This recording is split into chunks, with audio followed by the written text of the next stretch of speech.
What's going on, my good people? Welcome back to Play to Win with More Than a Coach Mike Holmes, here where I focus on scholarship over emotionalism when dealing with each aspect of life.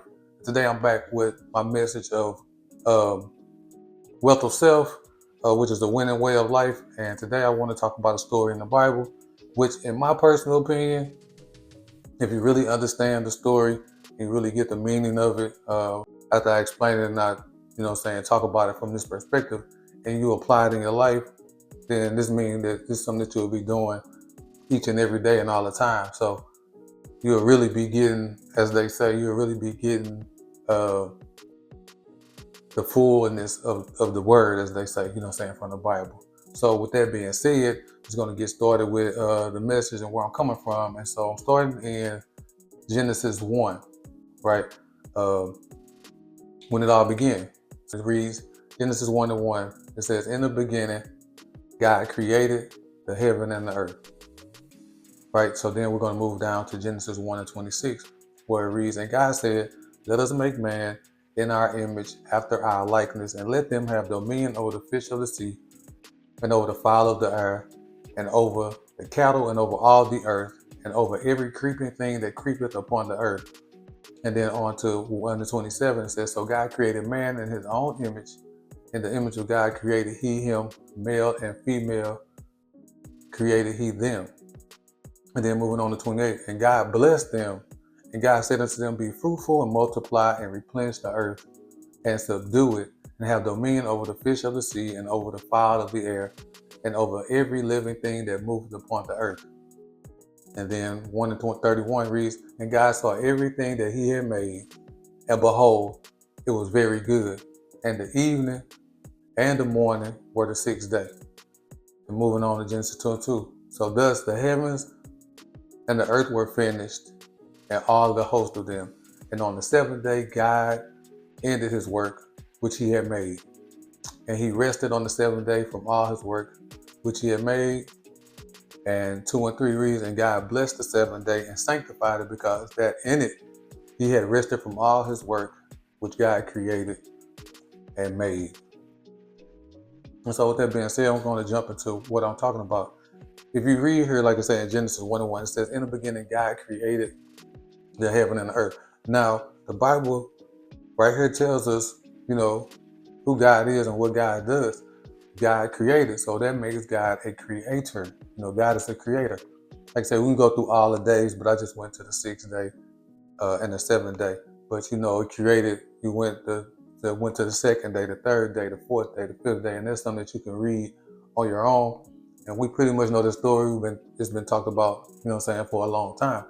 But I want people to look at, that God is a creator. I know people talk about, God is all these other things, but we want to talk about creator. And now that we know God is a creator, let's define what creator is. So a creator is a person or a thing that brings something into existence or something into being, right? So now if we go to Genesis 1 and 26, it says, let us make man in our image, after our likeness, and let them have dominion over the fish of the sea, and over the fowl of the air, and over the cattle, and over all the earth, and over every creeping thing that creepeth upon the earth. So God created man in his own image. In the image of God he created he him, male and female created he them. So now if male and female, man and woman, are made in the image of God, then in his likeness, God's likeness, then that means they are creators as well, right? So, and when you're looking at that, and if you're looking at it from that, from that perspective, that you're a creator, that you're here to create things, in which, by default, we really are, every day we're creating the life that we're living, or the life that we desire to live and all that. So we're actually creators, but now I want people to actually look at themselves from that perspective, like, okay, I'm creating something, because now you're operating, like you say, in the image and likeness of God, which the Bible tells us right here. I just read it for you. If God is a creator and you're made in God's image, you are a creator too. And so with that being said, I know a synonym for creator and all this, like author and all that kind of stuff. And so the same thing that God did, we can do as well, right? And I'm going to get into that, how you can be a creator, how God within you, God on the inside, He inspires you.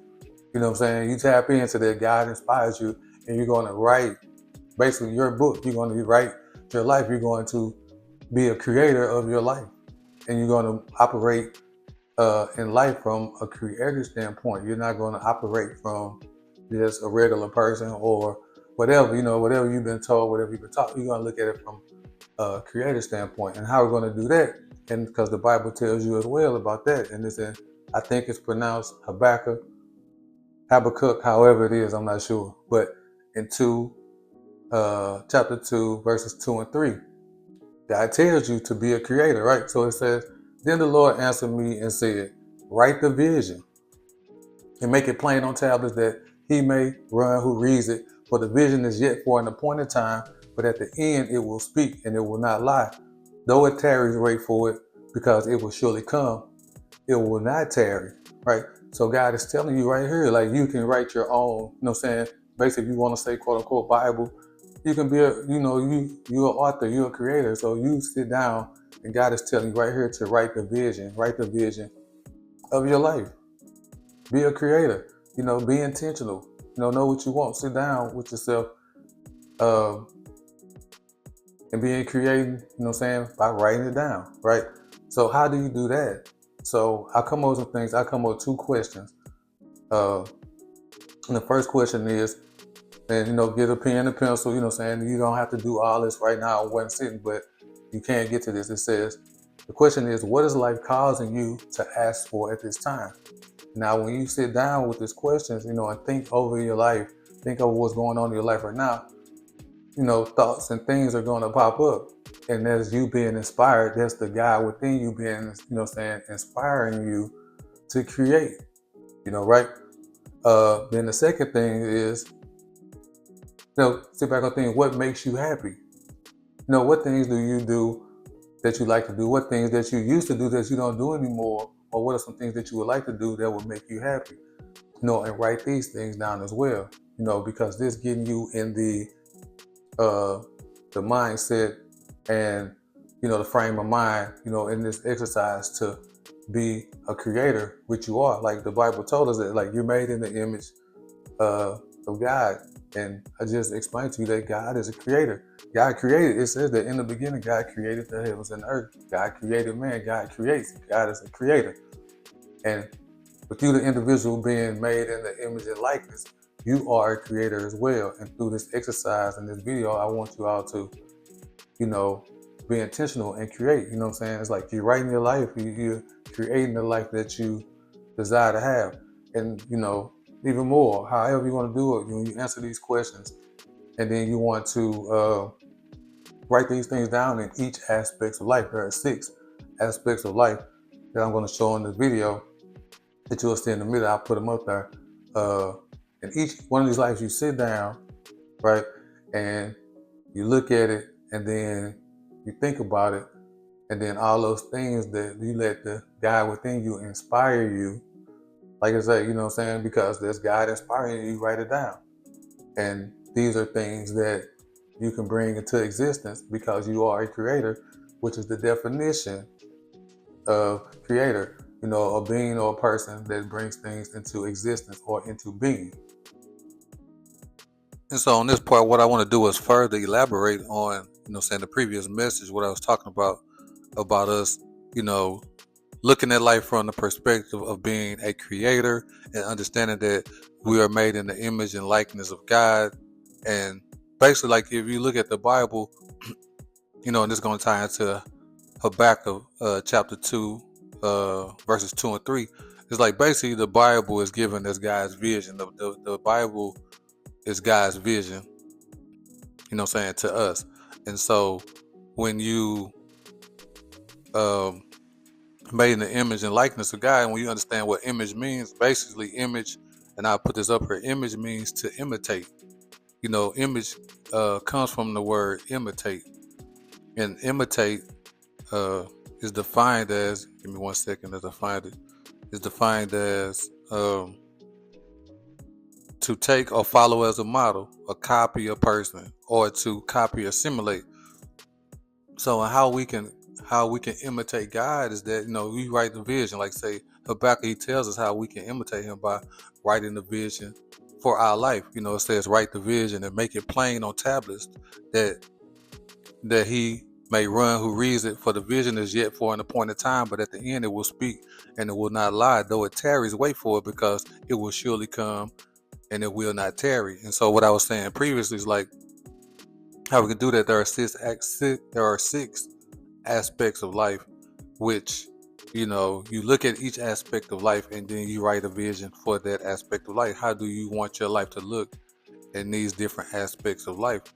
And like what I was saying before, like I say, this is writing your vision.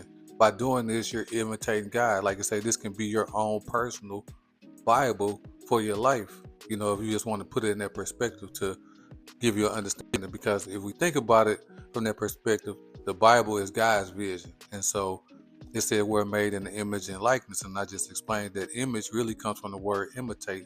And to imitate means to copy something or be like something. And then the image just means to be, the likeness of something as well. But I think for this message, a better words to use imitate. So we can imitate God by, like I say, writing a vision for our lives in each aspect of life. And like I say, I had the two questions. The first question was, think about this. You can take a little time. You don't have to be done all right now. Is what is life causing you to ask for at this particular time? So in the spiritual and emotional aspect of life, what is life causing you to ask for? In the physical aspect of life, what is life causing you to ask for? In the monetary and financial area of life, what is life causing you to ask for? And in the business/career aspect of life, what is life causing you to ask for? In your family aspect, what is life causing you to ask for? And in the social arena, what is life causing you to ask for? And then the second question, like I said, that I come up with this exercise is, what makes you happy? What are things that make you happy? What do you do now that makes you happy when you do them? What are some things that you desire to do that would make you happy if you were able to do them? And then also, what are some things that you used to do that you may not do as much, or you may not feel like you had the time to do, that used to make you happy, that would make you happy if you can do those things at the present time as well? Okay, and so, and just like God, like I say, understand that we're imitating, by doing this, we're imitating God. Like I said, we're writing the vision. And so, just like in Genesis 1, 27 through 31, like I just read again, it was basically saying, so God created man in his own image. In the image of God created he him, male and female created he them. And God blessed them, and God said unto them, be fruitful, multiply, and replenish the earth, and subdue it. Have dominion over the fish of the sea, and over the fowl of the air, and over every living thing that moveth upon the earth. And God saw everything that he had made, and behold, it was very good. And the evening and the morning were the sixth day. So just like when you get through with this exercise, after you write down the things that make you happy, that will make you happy, write down the things that life is causing you to ask for now in each individual aspect of life. You know what I'm saying? Like I said, and this is a process. You can keep doing it. But after you do that, you look over it, and then you can say, we can imitate God, like I say, you can say everything is very good. Because what we've done here is like basically you're, like they say the Bible, the people who wrote the Bible were inspired by God to write. And so all these things that you write down that will make you happy and what life is causing you to ask for, all these things are being inspired by the God within you. And so all these things that will, that you've done, you've done this exercise, you can look over it, because there's things that you actually desire to do or that you desire to have, and also that would make you happy. And so you can look over these things now and imitate God and say, this is very good. And you can bless this day. When you get through with the list, you can bless and sanctify it. And you can rest from your work, because now it's say, you created it and made it. But basically you can just look over and be like, and this is very good.